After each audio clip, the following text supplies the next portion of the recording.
আসসালামু আলাইকুম। কাস্টমার কাকা এই মোবাইলটা আমার কাছ থেকে ৪-৫ দিন আগে পানিতে পড়ছে। পানিতে পড়ার পর মোবাইলটা ওয়াশ করে নিছি। মোবাইলটা ঠিকঠাক মতো চলতেছিল। আজকে হঠাৎ করে বলে মোবাইলটা অটোমেটিক রিস্টার্ট নিতেছে। মানে মোবাইলটা একটু চালানো মাত্র মোবাইলটা অফ হয়ে যায়। তো আমি মোবাইলটা হাতে নিয়ে দেখতেছি যে আসলে এই তো মোবাইলটা একটু চালালাম। এরপর মোবাইলটা অটোমেটিক এমআই লোগোতে এটা চলে গেছে। এমআই লোগোতে রিস্টার্ট নিতেছে। তো আসলে আমরা প্রাথমিকভাবে এটা বুঝে নিছি যে মোবাইলে হয়তো ব্যাটারি ফিউজ থেকে সমস্যা নিচ্ছে। তারপরও আমি কাস্টমারকে বললাম যে দেখি মোবাইলটা পুরোপুরি খোলা লাগবে। খুলে যেহেতু পানিতে পড়া ফোন, অনেক সময় পাওয়ার বাটনটা আপনার ভিতরে শর্ট হয়ে গেলেও মোবাইলটা এরকম সমস্যা দিতে পারে। তো সর্বপ্রথম আমি মোবাইলটা পুরোপুরি খুলে নিলাম।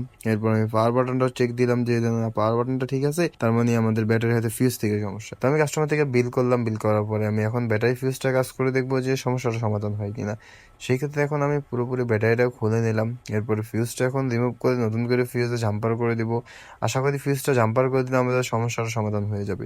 তো আসলে প্রতিনিয়ত এরকম দুই একটা কাজ আসে যে অটো রেজিস্টার সমস্যা বা মোবাইল কিছুক্ষণ চালানো মাত্রই বন্ধ হয়ে যায়। তো আসলে এগুলো বেশিরভাগই আমাদের যে ব্যাটারি ফিউজ, এই ব্যাটারি ফিউজ থেকে সমস্যা দেয়।